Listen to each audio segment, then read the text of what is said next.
فرزند زہرا یہ حالات برے ہیں۔ کاشانۂ بصیرت ایک ایسا مکمل یوٹیوب چینل جس پر محروم بصارت کے لیے بالخصوص اور تمام افراد کے لیے بالعموم سینکڑوں کی تعداد میں اسلامی کتب دستیاب ہیں۔ لہذا گزارش ہے کہ آپ اپنی ذمہ داری نبھاتے ہوئے کاشانۂ بصیرت کو سبسکرائب کرنے کے ساتھ ساتھ بیل آئیکن کو پریس کیجیے تاکہ آپ علم کے حصول کے ساتھ ساتھ مذہب اہل بیت کی اشاعت میں بھی اہم کردار ادا کرتے رہیں۔ کاشانۂ بصیرت، کاشانۂ بصیرت، کاشانۂ بصیرت۔ فرزند زہرا یہ حالات برے ہیں۔ السلام علیکم ورحمۃ اللہ وبرکاتہ۔ سامعین، آپ سماعت فرما رہے ہیں علامہ طالب جوہری صاحب کی کتاب حدیث کربلا۔ آج ہم آپ کے سامنے اس کی 30ویں ریکارڈنگ پیش کر رہے ہیں، صفحہ نمبر 418۔ بیان جاری ہے شہدائے خاندان رسالت کا۔ اگلے شہید ہیں عثمان بن علی۔ آپ جناب ام البنین کے بیٹے اور ابو الفضل العباس کے بھائی ہیں۔ امیر المومنین علیہ السلام نے آپ کا نام عثمان بن مظعون ایک صحابی رسول کے نام پر رکھا تھا۔ اپنے بھائی عبداللہ کی ولادت کے بعد 2 سال بعد متولد ہوئے۔ امیر المومنین علیہ السلام کے ساتھ 4 سال، امام حسن علیہ السلام کے ساتھ 14 سال اور امام حسین علیہ السلام کے ساتھ 23 سال یعنی 23 زندگی بسر کی، اور یہی آپ کی مدت عمر ہے۔ اور یہ روایت ابصار العین صفحہ نمبر 68 پر ہے۔ فاضل سماوی کے مطابق جب عبداللہ بن علی شہید ہوئے تو حضرت عباس نے انہیں آواز دی اور فرمایا اب تم جنگ کے لیے جاؤ۔ آپ نے میدان میں آ کر رجز پڑھا، میں عثمان ہوں اور فضیلتوں والا ہوں۔ علی میرے والد ہیں جو پاکیزہ کاموں کے انجام دینے والے تھے اور پاکیزہ نبی کے امزاد تھے۔ میرے بھائی حسین صاحبان خیر میں منتخب روزگار ہیں، وہ کبیر و صغیر کے سردار ہیں۔ رسول اللہ اور ان کے وصی کے بعد پھر حملہ کیا اور چند نفر کو ہلاک کیا۔ اس دوران خولی بن یزید اصحابی نے آپ کی طرف تیر پھینکا جو پیشانی پر لگا اور آپ زمین پر تشریف لائے۔ بنی آبان بن دارم کا ایک شخص دوڑ کر آیا اور اس نے آپ کا سر کاٹ لیا، اور آپ پر سلام ہے، السلام علی عثمان بن علی علیہ السلام۔ حاشیے میں لکھا ہوا ہے عثمان بن مظعون، جو کہ صحابی رسول کے نام پر نام رکھا تھا آپ کا۔ اگلے شہید ہیں ابو الفضل العباس بن علی۔ یہی وہ ذات گرامی ہے جس سے اظہار وفاداری اس کتاب کی تحریر کا سبب قرار پایا۔ آپ کی حیات طیبہ پر مختصر گفتگو سے قبل آپ کی زیارت نامے کا ذکر مناسب ہے، جسے زیارت کرنے والا آپ کے حرم مطہر میں پڑھ کر تجدید عہد کرتا ہے، اور راقم کو بھی یعنی جو مؤلف ہیں وہ اپنے بارے میں کہہ رہے ہیں کو بھی نجف کے طالب علمی کے دوران برسہ برس اسے پڑھنے کا شرف حاصل رہا۔ شیخ جعفر بن قولیہ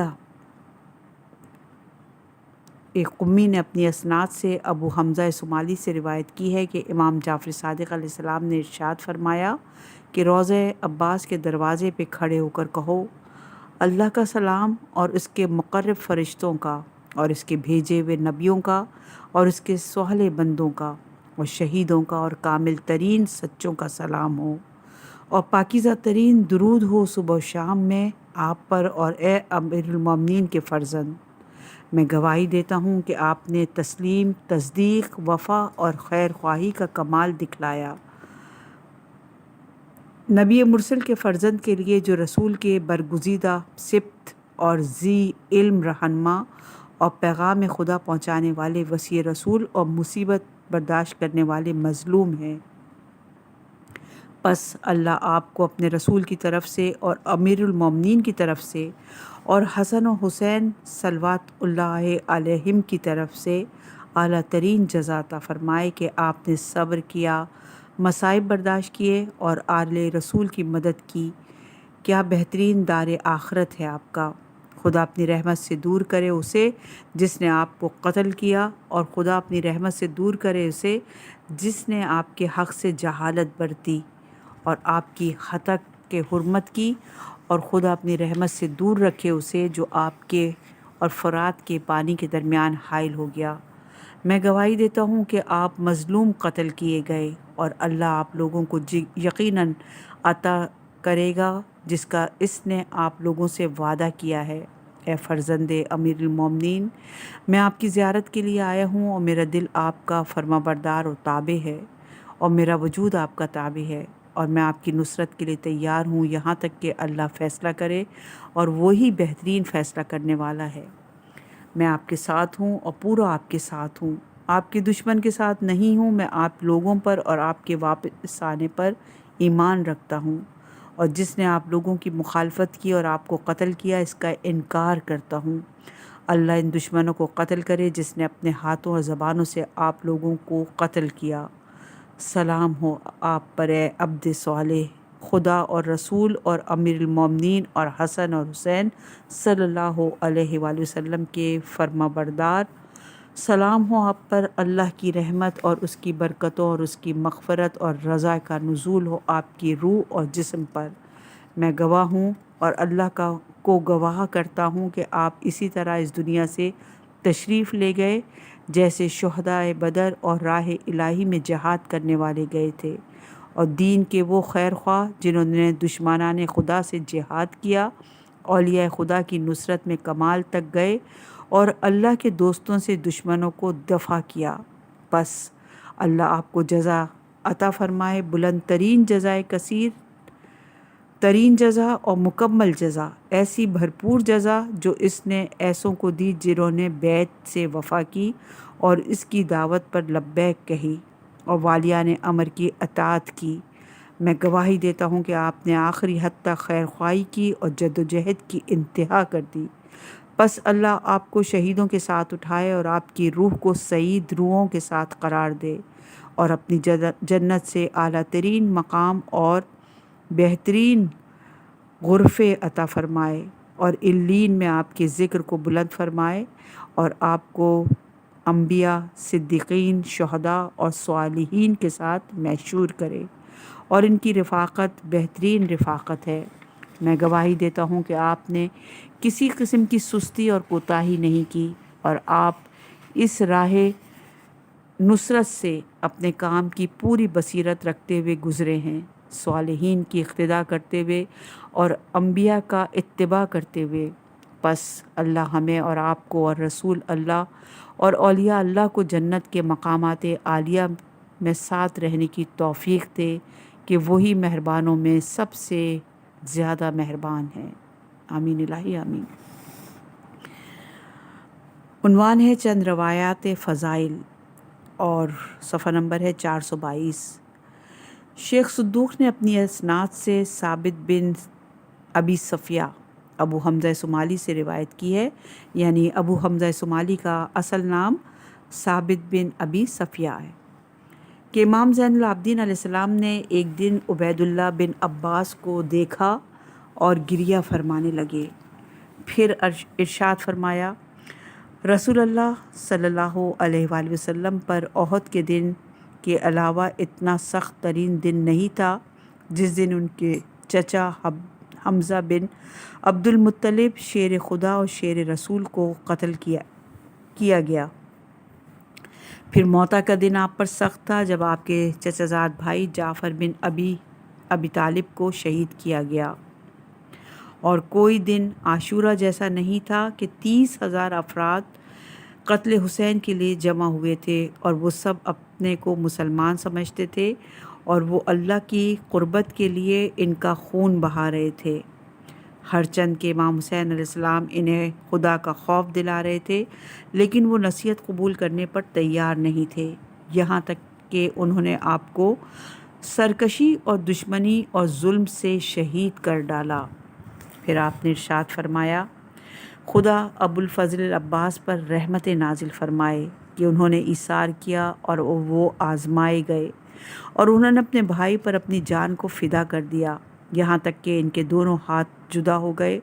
اللہ نے ان ہاتھوں کی جگہ انہیں 2 پر عطا فرمائے جن سے وہ جنت میں فرشتوں کے ساتھ پرواز کر رہے ہیں، جس طرح جعفر بن ابی طالب کو 2 پر عطا فرمائے ہیں۔ اور اللہ کے پاس چچا عباس کی ایک خاص منزلت ہے جس پر قیامت کے دن سارے شہداء رشک کریں گے۔ اور یہ روایت ہے ترتیب الامالی جلد نمبر 5 صفحہ نمبر 187 پر۔ امام جعفر صادق علیہ السلام نے ارشاد فرمایا کہ ہمارے چچا عباس کمال بصیرت اور پختگی ایمان کے کمال پر تھے۔ انہوں نے اپنے بھائی حسین کے ساتھ راہ خدا میں جہاد کیا اور میدان میں اور امتحان میں بہترین کامیابی حاصل کی اور شہید ہوئے۔ اور یہ روایت ہے تنقیح المیقال جلد نمبر 2 صفحہ نمبر 128 پر۔ 21ویں رمضان کی شب میں جب امیر المومنین علیہ السلام اس دنیا سے جا رہے تھے تو ابو الفضل عباس کو سینے سے لگایا اور ارشاد فرمایا، میرے بیٹے، تمہاری وجہ سے قیامت میں میری آنکھیں ٹھنڈی ہوں گی۔ میرے بیٹے، عاشور کے دن جب گھاٹ پر جانا تو خبردار پانی نہ پینا جب کہ تمہارا بھائی حسین پیاسا ہو۔ اور یہ روایت معالی سبتین جلد نمبر 1 صفحہ نمبر 454 پر موجود ہے۔ اس کے بعد جب قیامت برپا ہوگی اور لوگ نجات کے لیے پریشان ہوں گے تو رسول اکرم صلی اللہ علیہ وآلہ وسلم امیر المومنین علیہ السلام کو خاتون جنت کے پاس بھیجیں گے تاکہ وہ مقام شفاعت پر تشریف لائیں۔ امیر المومنین علیہ السلام خاتون جنت سے پوچھیں گے کہ آج تمہارے پاس شفاعت کے لیے کیا بندوبست ہے؟ تم نے آج کے عظیم اور شدید دن کے لیے کیا رکھا ہوا ہے؟ آپ جواب میں ارشاد فرمائیں گی کہ اس کے لیے میرے بیٹے عباس کے 2 کٹے ہوئے ہاتھ کافی ہیں۔ اور یہ روایت ہے معالی سبتین جلد نمبر 1 صفحہ نمبر 452 پر۔ اب ہم آپ کی حیات طیبہ کے چند گوشوں پہ مختصر نگاہ ڈالیں گے، یعنی حضرت ابو الفضل عباس کی حیات طیبہ پر۔ صفحہ نمبر ہے 424 اور عنوان ہے جناب ام البنین۔ تاریخی شواہد اور قرائن کی روشنی میں جناب فاطمہ کلابیہ امیر المومنین علیہ السلام کی 4تھی زوجہ ہیں۔ پہلی جناب سیدہ، دوسری امامہ اور تیسری خولہ مادر محمد الحنفیہ اور 4تھی فاطمہ بنت حزائم بن خالد ہیں۔ صاحب کبریت احمر تحریر کرتے ہیں کہ بعض معتبر کتابوں میں یہ تحریر ہے کہ وفات جناب سیدہ کے بعد ام المومنین وہ پہلی خاتون ہیں جن سے امیر المومنین علیہ السلام نے عقد فرمایا، اور تذکرۃ الخواتین میں بھی یہی مذکور ہے۔ لیکن یہ قول اس لیے حقیقت سے دور ہے کہ جناب فاطمہ زہرا نے امیر المومنین علیہ السلام سے وصیت کی تھی کہ میرے بعد امامہ بنت زینب سے عقد کریں۔ اگرچہ مورخین کی ایک متعدد بتعداد نے، جس میں ابن اثیر، ابو الفدا جیسے مورخین بھی ہے، یہی لکھا ہے کہ وفات سیدہ کے بعد ام المومنین سے عقد فرمایا، لیکن محمد باقر بیر جندی کی گرفت بہت مضبوط ہے۔ جناب فاطمہ کلابیہ کے والد حزام قبائل عرب میں ایک امتیازی حیثیت کے حامل تھے اور شجاعت اور سخاوت اور سیر چشمی اور اولو العزمی میں شہرت رکھتے تھے۔ باپ کی طرف سے آپ کا شجرہ نسب یہ ہے کہ فاطمہ بنت حزام بن خالد بن ربیعہ بن ولید بن کعب بن عامر بن کلاب بن ربیعہ بن عامر بن ساسا۔ بعض لوگوں نے آپ کا شجرہ نسب یوں بیان کیا ہے: فاطمہ بنت حزام بن خالد بن ربیعہ بن وحید بن کعب بن عامر بن کلاب بن ربیعہ بن عامر بن ساسا بن معاویہ بن بکر بن حوازان۔ اصحابہ معرف ابن قتیبہ میں والد کا نام حرام ہے، یعنی اور جگہ حزام ہے اور وہاں پر حرام ہے، جبکہ تاریخ طبری، تاریخ ابن اسیر، تاریخ ابو الفدا میں حزام ہے۔ ماں کی طرف سے شجر نسب یہ ہے کہ فاطمہ بنت ثمامہ بنت سہیل بن عامر بن مالک بن جعفر بن کلاب۔ عامر بن مالک فاطمہ کے پرنانا ہیں۔ ان کی کنیت ابو برا ہے۔ ابو الفرج اصفہانی نے مقاتل طالبین میں جناب فاطمہ کی جداد کی فہرست بھی لکھی ہے۔ آپ کے خاندان کے چند معروف اشخاص یہ ہیں: طفیل عمرہ کے والد تھے، یہ عمرہ فاطمہ کلبیہ کی نانی کی والدہ تھیں۔ طفیل کا شمار عرب کے بہترین اور مشہور ترین بہادروں میں ہوتا ہے۔ ان کے بھائی ربی، عبیدہ اور معاویہ عرب کے بہترین شہ سواروں میں شمار ہوتے تھے۔ ان کی والدہ ام البنین کے نام سے مشہور تھیں۔ یہ بھائی نعمان بن منذر کے پاس گئے تھے اور اس سلسلے میں ایک واقعہ بھی تاریخوں میں ملتا ہے۔ عامر بن طفیل عمرہ کے بھائی تھے، عرب کے مشہور شہ سواروں میں شمار ہوتے ہیں۔ ان کی بہادری کے چرچے جزیرہ نمائے عرب سے نکل کر بہت دور تک پھیلے ہوئے تھے۔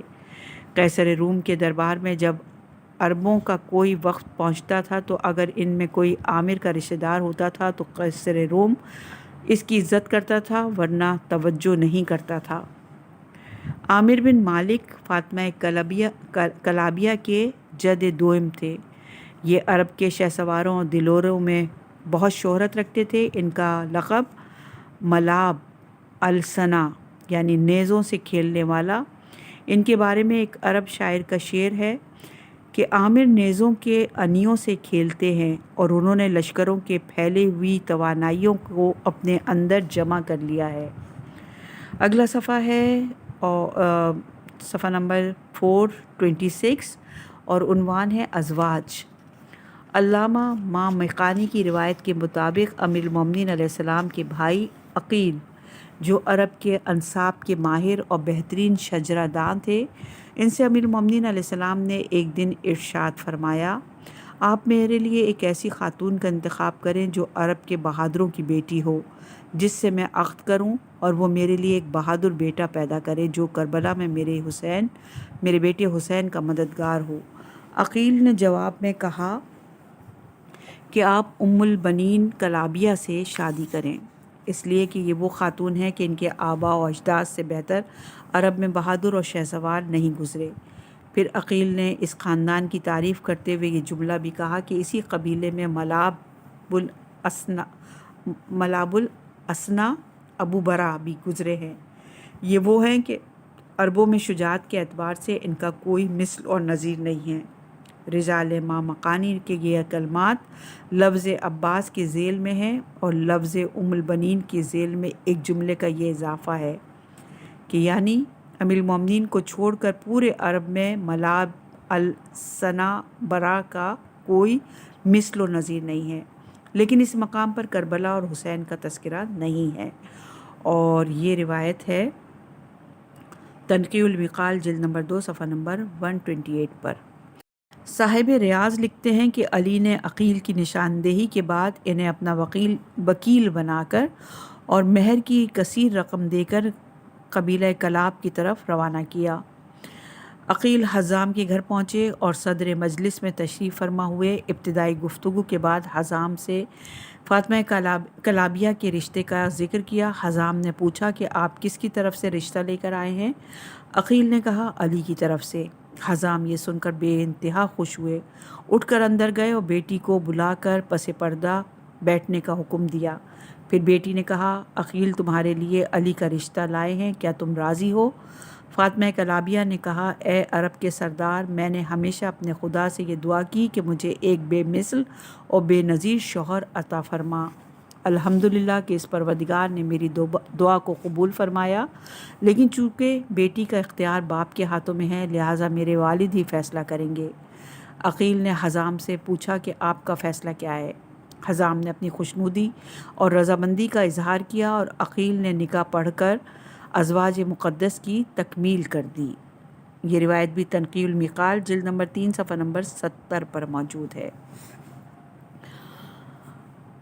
عنوان ہے خانہ علی میں آمد، صفحہ نمبر 427۔ عقیل نے واپس آ کر امیر المومنین علیہ السلام کو تفصیلات سے آگاہ کیا۔ علی نے معزز اور محترم خواتین کو بھیجا کہ وہ دلہن کو آراستہ کر کے لائیں۔ فاطمہ کلابیہ جب سواری سے اتریں تو خانہ علی کے دروازے کی چوکھٹ کو بوسہ دے کر حجرے میں داخل ہوئیں۔ سب سے پہلے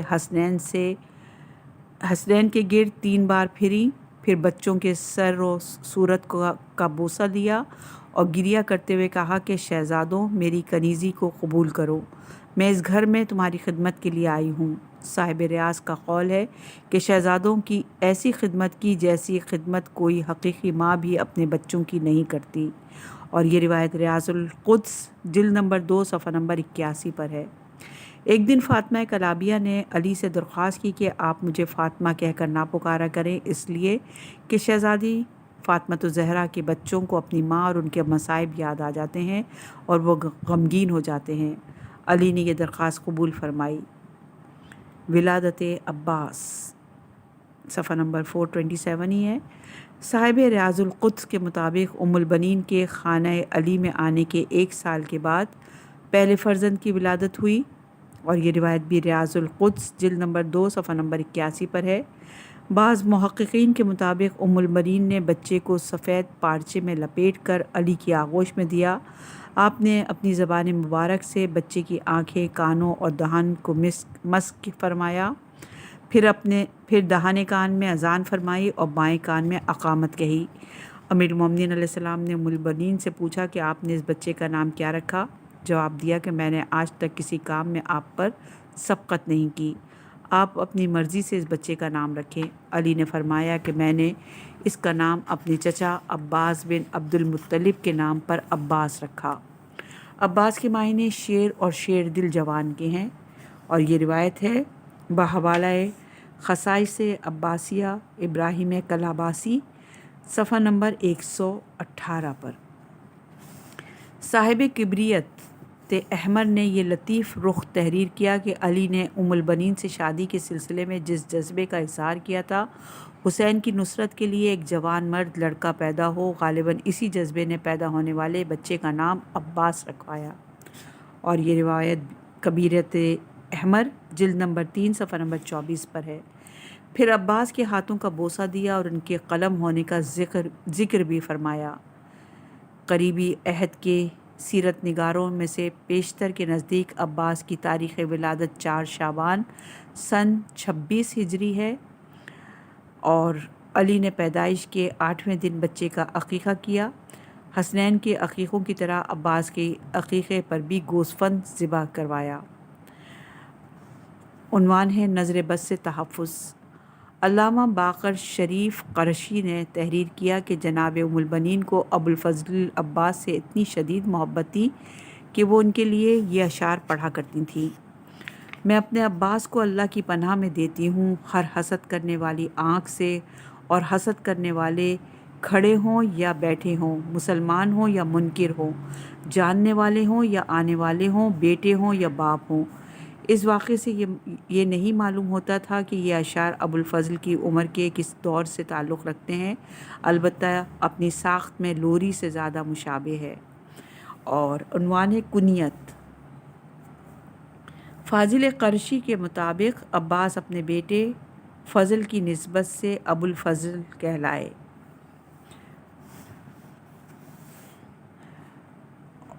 اور فاضل قرشی بعض دیگر مصنفین نے بھی آپ کی دوسری کنیت ابو القاسم بھی لکھی ہے، اور یہ بھی کہا گیا کہ عباس کا وہ بیٹا جس کا نام قاسم تھا عاشور کے دن شہید ہوا، لیکن ارباب تحقیق نے اس سے انکار کیا ہے اور کہا کہ اس نام کا آپ کا کوئی بیٹا نہ تھا۔ اس کنیت کا ماخذ روز اربعین کی وہ زیارت ہے جو حضرت جابر بن عبداللہ انصاری نے مروی ہے، اور اسے جابر نے روز اربعین قبر عباس کی طرف رخ کر پڑھا تھا کہ السلام علیکہ یا ابو القاسم، السلام علیکہ یا عباس بن علی۔ آپ کی ایک کنیت ابو القربہ بھی ہے، اور سرار ابن ادریس بھی ہے۔ آپ کے القاب ہیں: مامقانی نے تنقی میں سقا، حامل لوا اور رئیس فوج حسینی وغیرہ کے تذکرے کے بعد تحریر فرمایا کہ آپ کے 16 القاب ہیں۔ آپ کے مشہور و معروف القاب یہ ہیں: قمر بنی ہاشم، آپ کے حسن و جمال کی وجہ سے لوگ آپ کو قمر بنی ہاشم کہا کرتے تھے۔ عباس خوش قامت اور حسین و جمیل شخص تھے۔ 2 رکابہ گھوڑوں پر سوار ہوتے تھے اور آپ کے پاؤں زمین پر خط دیتے جاتے تھے۔ آپ کو قمر بنی ہاشم کہا جاتا تھا۔ امام حسین علیہ السلام نے ابو الفضل کی شہادت کے بعد جو نوحہ پڑھا، اس میں خطاب کرتے ہوئے فرمایا کہ یا قمرن منیرہ، اے روشن کرنے والے چاند۔ اور یہ روایت ہے وسیلۃ الدارین صفحہ نمبر 273 پہ۔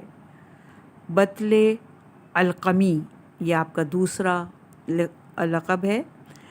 علقمہ کا جمع مرد، اس کے معنی ہیں نہر علقمہ پر یزید کے سپاہیوں کے پہرے توڑ کر پانی لانے کی بنیاد پر آپ اس لقب سے مشہور ہوئے، بطل القمی۔ اگلا آپ کا لقب ہے سقا، اور حضرت ابو الفضل عباس کا یہ لقب بہت مشہور ہے۔ مورخین کا بیان ہے کہ فوج یزید سے لڑ کر پانی لانے پر آپ کا لقب سقا قرار پایا۔ حامل لواء یعنی علمدار، امام حسین علیہ السلام نے آپ سے فرمایا کہ تم میرے علمدار ہو۔ اگلا لقب ہے کبش الکتبیہ۔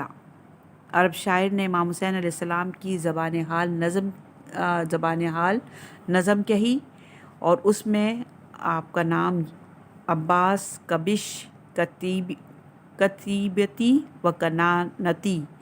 عباس تو میرے لشکر کے سردار اور تیروں کا ترکش تھے، اور یہ مالیہ سبتین میں لکھا ہے۔ اگلا لقب ہے قائد العجیش، سپہ سالار۔ یہ فوج کا اعلیٰ ترین عہدہ ہے، کربلا میں آپ ہی کے سپرد تھا۔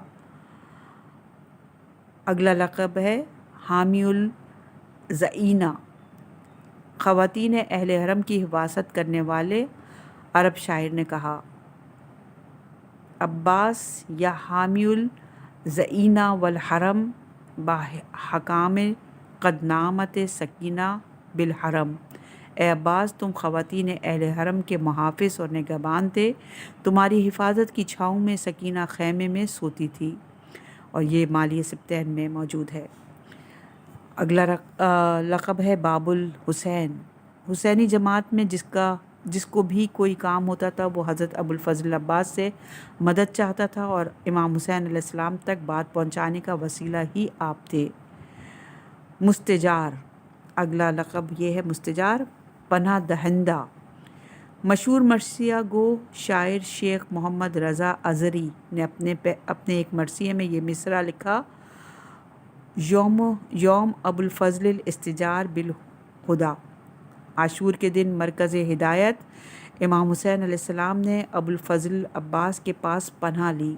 اس پر انہیں یہ خیال آیا کہ شاید یہ بات امام حسین علیہ السلام کو قبول نہ ہو، لہٰذا اس پر دوسرا مصرع نہیں لگایا۔ شب میں امام حسین علیہ السلام کو خواب میں دیکھا، فرما رہے تھے کہ تم نے صحیح لکھا ہے، میں نے اپنے بھائی ابو الفضل عباس کی پناہ لی تھی۔ پھر آپ نے فرمایا دوسرا مصرع یہ لکھو: والشمس من قدر الحجاج السامہا۔ جب سورج میدان جنگ کے گرد و غبار سے چھپا ہوا تھا۔ یعنی پہلا جملہ تھا، دوبارہ ہم اس شعر کو پڑھ لیتے ہیں تاکہ بات کو واضح کر دیں کہ پہلے جملہ یہ تھا کہ عاشور کے دن مرکز ہدایت یعنی امام حسین علیہ السلام نے ابو الفضل عباس کے پاس پناہ لی۔ دوسرا جملہ ہے جب سورج میدان جنگ کے گرد و غبار سے چھپا ہوا تھا۔ عبد صالح، آپ کا ایک لقب ہے عبد صالح، آپ کی زیارت کے آغاز میں ہے السلام علیکہ یا عبد الصالح۔ باب الحوائج، اگلا لقب یہ ہے آج بھی آپ کا فیض جاری ہے، اطراف و اکناف عالم کے لوگ قبر مطہر پر اپنی حاجتیں لے کر آتے ہیں۔ بہت سے لوگ اپنے اپنے مقامات سے توسل کرتے ہیں اور ان سب کی حاجات آپ ہی سے پوری ہوتی ہیں۔ نافذ البصیرہ، صلب الایمان، یہ بھی لقب ہے آپ کا۔ یہ دونوں القاب امام جعفر صادق علیہ السلام نے ارشاد فرمائے۔ بقول علامہ کسوری، بصیرت نام ہے امور دین و مسائل اعتقادیہ میں تبصرہ اور غور و فکر کا۔ امام زین العابدین علیہ السلام نے زیارت میں آپ کو مخاطب کرتے ہوئے فرمایا اشہد انہ کا مزیت علی بصیرت من امرک، میں گواہی دیتا ہوں کہ آپ نے امر میں بصیرت سے عمل کیا۔ علامہ مہدی حائری کے مطابق امام حسین علیہ السلام کی اطاعت اور کربلا کی جنگ اس لیے نہیں کی کہ بڑے بھائی کی مدد کرنا چاہتے تھے، بلکہ یہ ابو الفضل کی بصیرت کی پکار تھی کہ اللہ کا دین حسین کے ذریعے قائم ہے، یہ ان کی صلابت ایمان کی روشن نشانی ہے۔ حضرت عباس کے بچپنے کے چند مشہور واقعات، اور صفحہ نمبر ہے 431۔ ایک دن حسین علیہ السلام نے مسجد میں پیاس محسوس کی اور پانی منگوایا۔ جناب عباس نے جب یہ سنا تو کسی سے کچھ کہے بغیر تیزی سے باہر چلے گئے۔ تھوڑی دیر گزری تھی کہ لوگوں نے دیکھا کہ عباس پانی سے بھرا ہوا ظرف بہت مشکل سے سنبھالے ہوئے لا رہے ہیں، اور لا کر حسین کی خدمت میں پیش کر دیا۔ ایک دن کسی نے عباس کو انگور کا ایک خوشہ دیا، اسے لے کر دوڑتے ہوئے گھر سے باہر نکلے۔ لوگوں نے پوچھا کہاں جا رہے ہو؟ تو جواب دیا کہ یہ انگور میں اپنے بھائی حسین کو دینا چاہتا ہوں۔ ایک دن امیر المومنین علیہ السلام نے حضرت عباس کو اپنی گود میں بٹھایا اور گریہ کرتے ہوئے ان کے دونوں شانوں کا بوسہ لیا۔ ام البنین نے سوال کیا کہ آپ کے گریے کا سبب کیا ہے؟ علی نے جواب دیا کہ جب میں نے بچے کے بازوؤں پر نگاہ کی تو مجھے اس پر نازل ہونے والی مصیبتیں یاد آ گئیں۔ ام البنین نے پوچھا کہ کیا ہوگا؟ آپ نے فرمایا کہ اس کے ہاتھ کاٹ دیے جائیں گے۔ ام البنین نے گریہ و ماتم کے بعد صبر اختیار کیا اور اللہ کی بارگاہ میں شکر ادا کیا کہ ان کا بیٹا رسول کے نوازے پر اپنی جان قربان کر دے گا۔ اور یہ روایت زندگانی ابو الفضل عباس صفحہ نمبر 39 پر موجود ہے۔ ایک اور واقعہ کہ جب اولاد علی میں سے عباس اور زینب چھوٹے تھے تو اس زمانے میں ایک دن امیر المومنین علیہ السلام نے عباس سے کہا کہ کہو ایک۔ عباس نے جواب میں کہا واحد۔ آپ نے عباس سے کہا کہو دو، اسنان یعنی۔ عباس نے جواب دیا کہ بابا جس زبان سے میں نے ایک کہا اس سے دو کہتے ہوئے شرم آ رہی ہے۔ امیر المومنین علیہ السلام نے زینب کی طرف متوجہ ہو کر بائیں جانب تھیں جبکہ عباس دائیں جانب تھے۔ عباس نے پوچھا کہ بابا کیا آپ ہم سے محبت کرتے ہیں؟ امیر المومنین علیہ السلام نے فرمایا کہ ہاں بچوں، میں تم سے محبت کرتا ہوں، ہماری اولاد تو ہمارے جگر کے ٹکڑے ہیں۔ شہزادی نے عرض کی کہ بابا ایک دل میں دو محبتیں کیسے جمع ہو سکتی ہیں؟ اللہ کی بھی محبت اور اولاد کی بھی محبت۔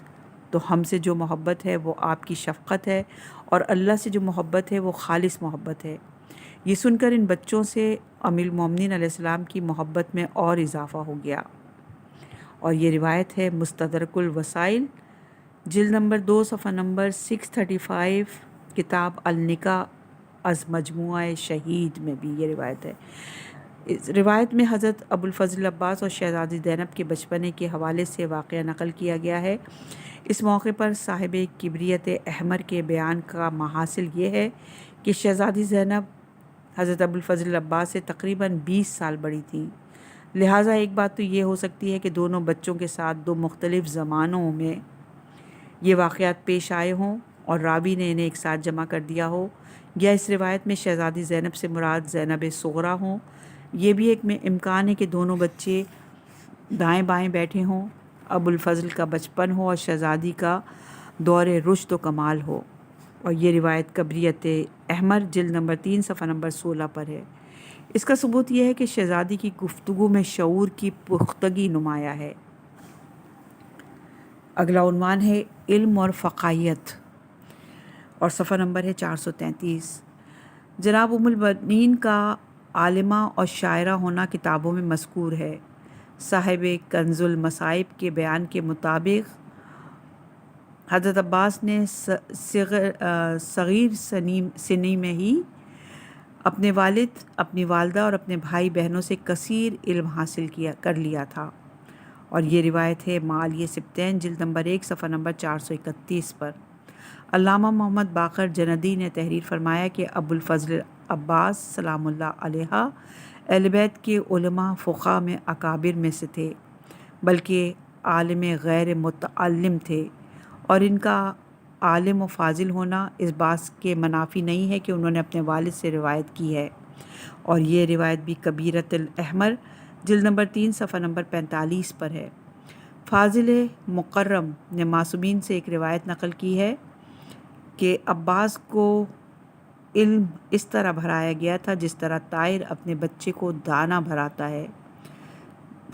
اس تشبیہ میں دو باتوں کی طرف اشارہ ہے، ایک تو یہ کہ طائر اپنے بچے کو اتنا دانہ بھراتا ہے کہ وہ سیر ہو جائے، مزید طلب نہ رہے، لہٰذا عباس کو اتنا علم دیا گیا کہ اب انہیں کہیں اور سے علم لینے کی ضرورت نہ رہی۔ دوسری بات یہ ہے کہ طائر اپنے بچے کو اس کی ابتدائی عمر میں رزق فراہم کرتا ہے، اسی طرح عباس کو بچپنے ہی میں رزق علم اپنے بزرگوں سے مل چکا تھا۔ اگلا عنوان ہے خطیب کعبہ۔ بیان کیا جاتا ہے کہ روز ترویہ یعنی 18 ذی الحج سن 60 ہجری کو جب سید الشہداء کا قافلہ کوفہ اور کربلا کی طرف کوچ کرنے والا تھا، اس وقت حضرت ابوالفضل عباس نے بام کعبہ پر بلند ہو کر ہزاروں افراد کے سامنے یہ خطبہ دیا۔ حمد ہے اس اللہ کی جس نے اس گھر کو ان حسین کے والد کی ولادت سے شرف بخشا۔ کل جو اللہ کا گھر تھا آج قبلہ قرار پایا۔ اے منکروں اور گناہ گاروں، کیا تم نیکوکاروں کے امام کے لیے مراسم حج کعبے کے راستے کو روک رہے ہو؟ ساری دنیا میں کون ہے جو ان سے زیادہ کعبے کا مستحق ہے اور ان سے زیادہ اس سے قریب ہو؟ اگر اللہ کی واضح حکمتیں، بلند اسرار اور امتحان خلق درمیان میں نہ ہوتے تو ان یعنی حسین کے قریب جانے سے پہلے کعبہ ان کے پاس اڑ کر آ جاتا۔ لوگ حجر اسود کو چومتے ہیں اور حجر اسود ان کے ہاتھوں کو چومتا ہے، اور اگر میرے آقا کے ارادے اللہ کی مشیت کے پابند نہ ہوتے تو میں تم پر اس طرح جھپٹ پڑتا جیسے غضبناک باز اڑتی ہوئی چڑیوں پر جھپٹتا ہے۔ کیا تم ان لوگوں کو ڈرانا چاہتے ہو جو بچپنے میں موت سے کھیلا کرتے ہیں؟ تو بڑے ہو کر وہ کیسے ہوں گے؟ دوسرے جانداروں کے علاوہ میں خود اپنے آپ کو اپنے عزیز ترین رفقا کے ساتھ مخلوقات کے سید و سردار پر فدا کرنے کا تہیہ کر چکا ہوں۔ تم پر وائے ہو، دیکھو اور پھر دیکھو کہ شب خوار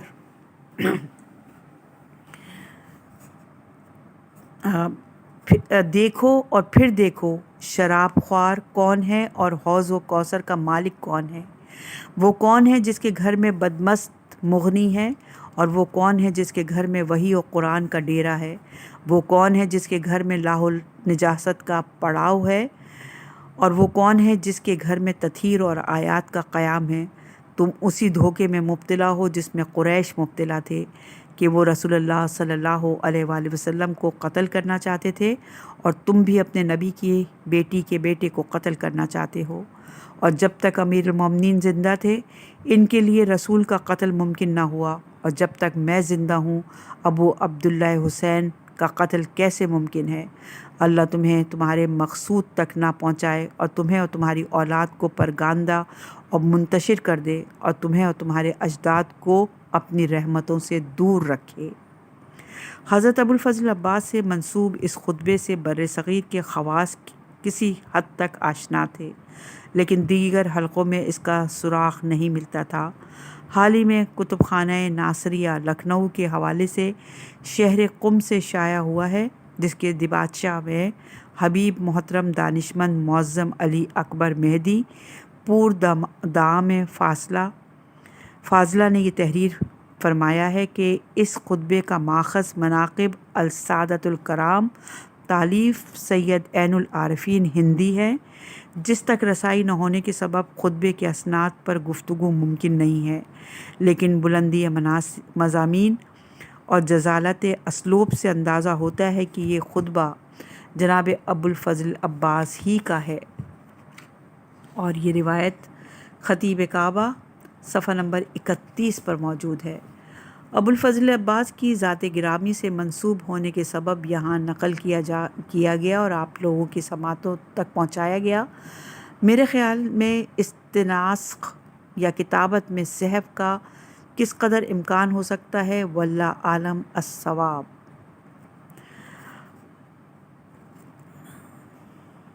عنوان ہے شجاعت۔ حضرت ابوالفضل عباس کی شجاعت اور شہامت اور جرأت اور بصالت اتنی مشہور عوام اور زبان زد خاص اور عام ہے کہ اس پر گفتگو کی ضرورت محسوس نہیں ہوتی۔ یقیناً حفظ مراتب کے ساتھ کربلا کا ہر شہید شجاعت کا سرتاج تھا، لیکن ابو الفضل عباس ان شہیدوں میں منارۂ شجاعت کی حیثیت رکھتے ہیں۔ فاضل حائری نے مالی سبتین میں بجا تحریر کیا کہ ان کی شجاعت کا مقاسیہ سوائے ان کے والد اور ان کے بھائی کے کسی سے کیا ہی کیا جا سکتا ہے۔ یہ وہ ہیں کہ ان کے والد نے اپنے بیٹے حسین کی مدد کے لیے اللہ سے مانگا تھا اور اسی مناسبت سے نام بھی عباس رکھا تھا۔ علامہ بیر جندی نے تحریر کیا کہ ترہی منتخب میں اور واضح کاشفی نے روضۃ الشہداء میں لکھا ہے کہ جناب ابو الفضل عباس نے جنگوں اور مارکوں میں بڑھ بڑھ کر تعداد شجاعت دی تھی۔ فاضل سماوی فرماتے ہیں کہ ابو الفضل عباس بعض جنگوں میں شریک تو ہوئے تھے، لیکن امیر المومنین علیہ السلام نے انہیں جنگ کی اجازت نہیں دی تھی، اور یہ روایت ابصار العین صفحہ نمبر 57 پر ہے۔ فاضل بیر جندی نے بھی اسی کے مثل یہ تحریر کیا کہ امیر المومنین علیہ السلام کی کسی جنگ میں آپ کا لڑنا میری نگاہ سے نہیں گزرا۔ مرزا حسین نوری بھی اس بات کے قائل ہیں۔ کچھ سطروں کے بعد وہ لکھتے ہیں کہ البتہ بعض ایسی کتابیں جن سے وسعت مطالعہ اور تحقیق ظاہر ہوتی ہے اس بات کو بیان کرتی ہے کہ صفین میں جس دن معاویہ کی فوجوں سے امام حسین علیہ السلام نے جنگ کر کے دریا کے گھاٹ چھین لیے تھے، اس دن ابو الفضل عباس جنگ میں اپنے بھائی امام حسین علیہ السلام کے معاون اور مددگار تھے، اور یہ روایت ہے کبیرۃ الاحمر جلد نمبر 3 صفحہ نمبر 25 پر۔ راقم الحروف کا خیال بھی یہی ہے کہ روز عاشور یزید اور ابن زیاد کی فوجوں پر ابو الفضل کی دہشت اس بات کا اعلان ہے کہ ان کے علم میں ابو الفضل کی جرأت و شجاعت کے واقعات تھے۔ یہاں پر حضرت ابو الفضل عباس کا بیان ختم ہوا۔ انشاءاللہ کہ اگلی ریکارڈنگ میں اگلے شہید کا تذکرہ کریں گے۔